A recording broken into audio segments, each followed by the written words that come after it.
નમસ્કાર ગુજરાત। આજના મુખ્ય સમાચારની અંદર નવરાત્રીને લઈને અંબાલાલ પટેલની ખતરનાક આગાહી, જીએસટી ને લઈને આવ્યા છે સૌથી મોટા સમાચાર, દિવાળીની ભેટ ગરીબોને થશે જલસો, શું દિવાળી પહેલા પેટ્રોલ ડીઝલ થશે સસ્તું, ગુજરાતના મુખ્યમંત્રીની સૌથી મોટી જાહેરાત, ગુજરાતમાં વીજળી થઈ છે સસ્તી, વિદ્યાર્થીઓને મળશે 25,000 રૂપિયાની સહાય, કમોસમી વરસાદથી થયેલા નુકસાનીનું ખેડૂતોને વળતર મળશે, 8 તારીખથી હેલ્મેટ ફરજિયાત, વાહન ચાલકો થઈ જાજો તૈયાર, ગુજરાત હાઈકોર્ટનો મહત્વપૂર્ણ ચુકાદો, વિકસિત ગુજરાત જાણે ધીરે ધીરે દેવાદાર ગુજરાત બની રહ્યું છે, પશુપાલકોને મળશે 60,000 રૂપિયા સુધીની લોન, મહિલાઓને મળશે 1 લાખ રૂપિયાની સહાય, નમો લક્ષ્મી યોજનાની સૌથી મોટી જાહેરાત, 50,000 રૂપિયા સુધીની સ્કોલરશિપ મળશે, ખેડૂતો માટે કૃષિ રાહત પેકેજની થઈ છે જાહેરાત, અને આજના સૌથી મોટા ખેડૂત ઉપયોગી સમાચાર જાણીશું આજના આ વિડીયોની અંદર।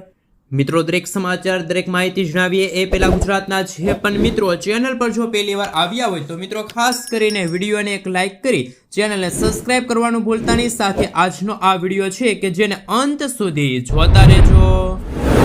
મિત્રો, અત્યારના તાજા અને નવા હવામાન સમાચાર વિશે વાત કરીએ તો નવરાત્રીને લઈને અંબાલાલ પટેલની ખતરનાક આગાહી, હવામાન નિષ્ણાંત અંબાલાલ પટેલની આગાહી અનુસાર ગુજરાતમાં સપ્ટેમ્બર મહિનામાં વરસાદનું જોર યથાવત રહેશે, ખાસ કરીને 5 થી લઈને 9 સપ્ટેમ્બર અને ફરી 14 થી લઈને 17 સપ્ટેમ્બર દરમિયાન ભારે વરસાદની શક્યતા છે।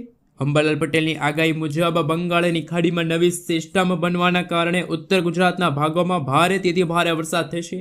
આ વરસાદ નવરાત્રીના દિવસોમાં ખેલૈયાઓની મજા પણ બગાડી શકે છે। સાથે સાથે મિત્રો, અંબાલાલ પટેલના જણાવ્યા અનુસાર કહી શકાય કે ગુજરાતમાં હવે સરેરાશ 3 થી લઈને 8 ઇંચ જેટલો વરસાદ પડી શકે છે। આ વરસાદી માહોલ વચ્ચે 8 સપ્ટેમ્બર સુધી છે ધોધમાર વરસાદ જોવા મળશે, કેટલાક વિસ્તારોમાં તો હજુ પણ ભારેથી ભારે વરસાદ, વીજળીના ચમકારા, કડાકા ભડાકા અને થંડરસ્ટોર્મ એક્ટિવિટીના ભાગરૂપે 50 થી લઈને 80 કિલોમીટર પ્રતિ કલાકની ઝડપે તોફાની પવનો ફૂંકાશે, અને ગુજરાતના દરિયાઈ કાંઠાના ભાગોમાં આગામી 3 દિવસ સુધી માછીમારોને દરિયો ન ખેડવા માટે સાવચેત રહેવા માટે અપીલ કરવામાં આવી છે। તો ગુજરાતના સૌરાષ્ટ્રના ભાગોમાં પણ 6 થી લઈને 8 ઇંચ સુધીનો ધોધમાર વરસાદ પડશે તેવી આગાહી અંબાલાલ પટેલે વ્યક્ત કરી છે। મિત્રો, ત્યારબાદના સમાચાર વિશે વાત કરીએ તો કેન્દ્ર સરકારે જીએસટી અંગે મોટી જાહેરાત કરી છે। સરકારે સામાન્ય માણસ અને મધ્યમ વર્ગ માટે જીએસટી દરોમાં મોટી રાહત આપી છે। નાણામંત્રી નિર્મલા સીતારમણે 3 સપ્ટેમ્બરના રોજ જણાવ્યું હતું કે ઘણી રોજિંદા વસ્તુઓ પર જીએસટી દર 18% અથવા તો 12%થી ઘટાડીને 5% કરવામાં આવશે, એટલે કે હવે 12% અને 28% દરમાં સ્લેબ નાબૂદ કરવામાં આવશે। મિત્રો, આપને જણાવી દઈએ તો સરકાર દ્વારા ખૂબ જ મોટી રાહત આપવામાં આવી છે। કેટલીક વસ્તુઓ પર, કેટલીક પ્રોડક્ટ્સો પર 0% જીએસટી લાદવાની જાહેરાત કરવામાં આવી છે, એટલે કે હવે 1 રૂપિયો પણ ટેક્સ લાગશે નહીં। આ નવો જીએસટી દર 22 સપ્ટેમ્બર 2025થી અમલમાં આવશે। સરકારે તેને ઐતિહાસિક દિવાળી ભેટ ગણાવી છે।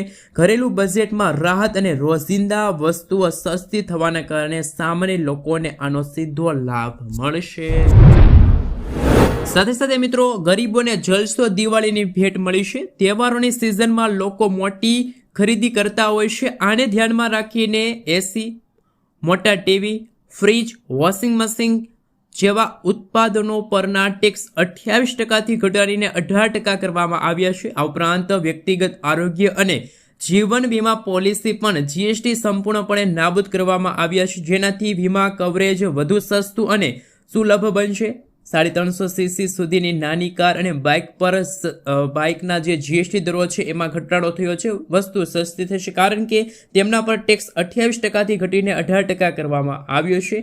આ સુધારાઓ દેશના અર્થતંત્રને નવી ગતિ આપશે તેવી અપેક્ષા છે। મિત્રો, ત્યારબાદના સમાચાર વિશે વાત કરીએ તો અગત્યના સમાચાર સામે આવી રહ્યા છે। કમોસમી વરસાદથી થયેલા નુકસાનીનું ખેડૂતોને વળતર ચૂકવાશે। મિત્રો, આપને જણાવી દઈએ તો વર્ષ 2024માં કમોસમી વરસાદના કારણે ખેડૂતોના પાકને થયેલા નુકસાનના વળતર રૂપી રાજ્ય સરકાર દ્વારા ખેડૂતોને સહાય ચૂકવવામાં આવશે। કૃષિ વિભાગે આ અંગે જાહેરાત કરી છે અને ખેડૂતો પાસેથી નુકસાની માટેની અરજીઓ પણ દિવસે ને દિવસે મંગાવવામાં આવી છે। આ સહાય અંતર્ગત પ્રતિ હેક્ટર 11,000 રૂપિયાની સહાય ચૂકવવામાં આવશે। રાજ્યના 6 જિલ્લાઓમાં કમોસમી વરસાદ થયો હતો વર્ષ 2024માં, અને ખેડૂતોના કપાસના ઊભા પાકને ભારે નુકસાન થયું હતું. જે ખેડૂતોના પાકને 33% વધુ નુકસાન થયું છે તેવા ખેડૂતોને સહાય મળશે. સરકાર દ્વારા જાહેર કરેલા નિયમો અનુસાર ખેડૂતોને 2 રીતે સહાય મળશે. સૌથી પહેલા SDRFની ટીમ હેઠળ પ્રતિ હેક્ટર 8,500 રૂપિયા અને રાજ્ય સરકારના બજેટમાંથી પ્રતિ હેક્ટર 2,500 રૂપિયા એમ ટોટલ કુલ મળીને 11,000 રૂપિયાની સહાય છે એ ખેડૂતોને ચૂકવવામાં આવશે. આ સહાય ખાતા દીઠ 2 હેક્ટરની મર્યાદા નક્કી કરવામાં આવી છે. મિત્રો ત્યાર પછીના સમાચાર વિશે વાત કરીએ તો અગત્યના સમાચાર સામે આવી રહ્યા છે. એમના વિશે મિત્રો સવિસ્તાર જાણકારી મેળવીએ તો કે રાજકોટ વાસીઓ માટે મોટા સમાચાર. વાહન ચાલકો ધ્યાન આપે. રાજકોટ નાગરિકો માટે સૌથી મોટા સમાચાર સામે આવ્યા. રાજકોટ પોલીસ દ્વારા અકસ્માતને લઈને મોટો નિર્ણય લેવામાં આવ્યો. રાજકોટ શહેરમાં 8 સપ્ટેમ્બરથી હેલ્મેટ ફરજિયાત કરવામાં આવ્યું છે. વાહન ચાલક અને પાછળ બેસનાર બંને હેલ્મેટ પહેરવું ફરજિયાત રહેશે.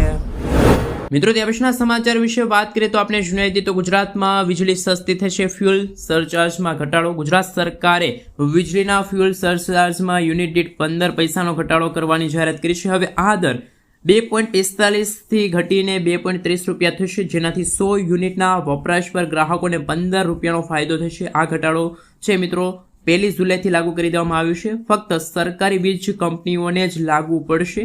છેલ્લા 18 મહિનામાં આ ત્રીજો ઘટાડો છે, જેનાથી ટોટલ 1.05 રૂપિયાની બચત થશે. મિત્રો ત્યાર પછીના સમાચાર વિશે વાત કરીએ તો હવે વિદ્યાર્થીનીઓને મળશે 25,000 રૂપિયા.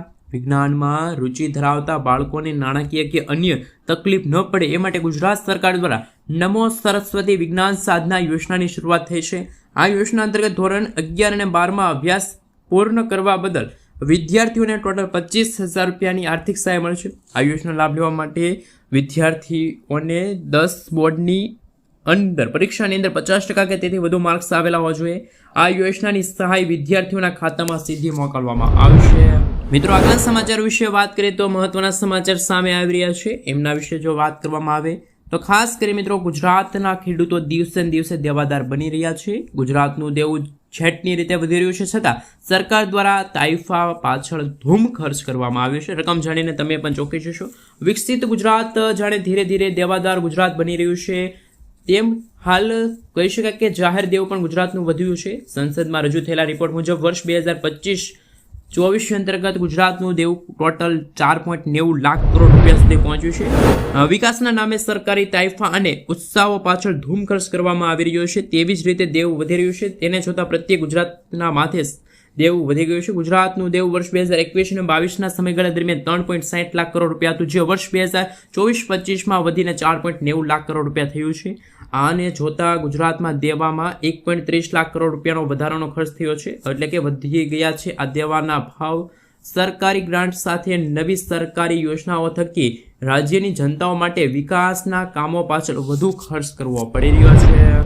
મિત્રો ત્યાર પછીના સમાચાર વિશે વાત કરીએ તો ગુજરાત હાઈકોર્ટનો જન્મ પ્રમાણપત્રને લઈને સૌથી મોટો ચુકાદો. મિત્રો આપણે જણાવી દઈએ તો જેમાં Aadhaar card, PAN card, driving licence જેવા સરકારી રેકોર્ડમાં દર્શાવેલ જન્મ તારીખ સંપૂર્ણપણે માન્ય રાખવામાં નહીં આવે. ફક્ત જન્મના પ્રમાણપત્રમાં નોંધાયેલી જન્મ તારીખ એ જ સાચી તારીખ માની શકાય તેમ કોર્ટે જણાવ્યું. જન્મ નોંધણીમાં નોંધાયેલી તારીખ જ સાચી.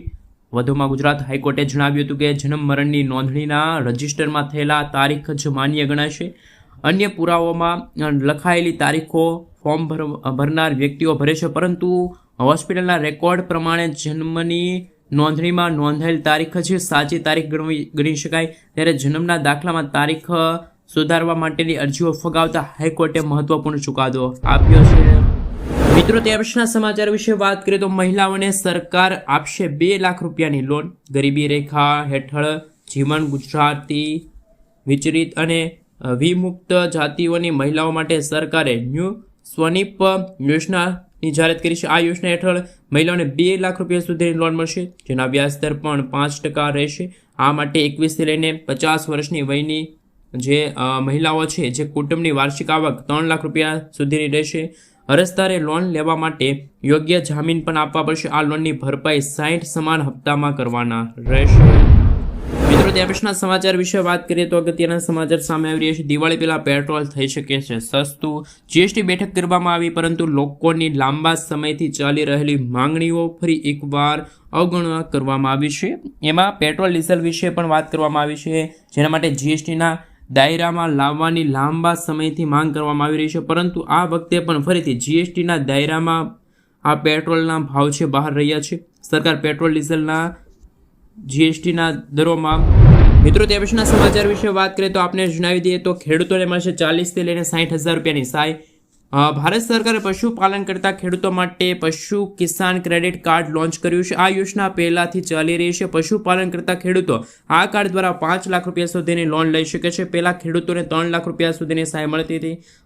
ખાસ મિત્રો પશુપાલકોને કિસાન ક્રેડિટ કાર્ડ અંતર્ગત ભેંસ દીઠ 60,000 રૂપિયા, ગાય દીઠ 40,000 રૂપિયા સુધીની લોન મળશે. આ કાર્ડ પર 1,60,000 રૂપિયા સુધીની લોન માટે કોઈ પણ પ્રકારની ગેરંટીની જરૂર નથી. નાણાકીય સંસ્થાઓ અથવા તો બેંકો 7% વ્યાજદરે લોન આપે છે, જેમાં કેન્દ્ર સરકાર દ્વારા લોન પર 3% રિબીટ આપવામાં આવે છે. આમ ખેડૂતોને 4% દરે લોન આપવામાં આવે છે. લોનની રકમ અને વ્યાજ 5 વર્ષ માટે ભરપાઈ કરવાનું રહેશે. તો ખેડૂતો માટે અને પશુપાલકો માટે કિસાન ક્રેડિટ કાર્ડ યોજના છે કે જે વરદાનરૂપ સાબિત થઈ છે.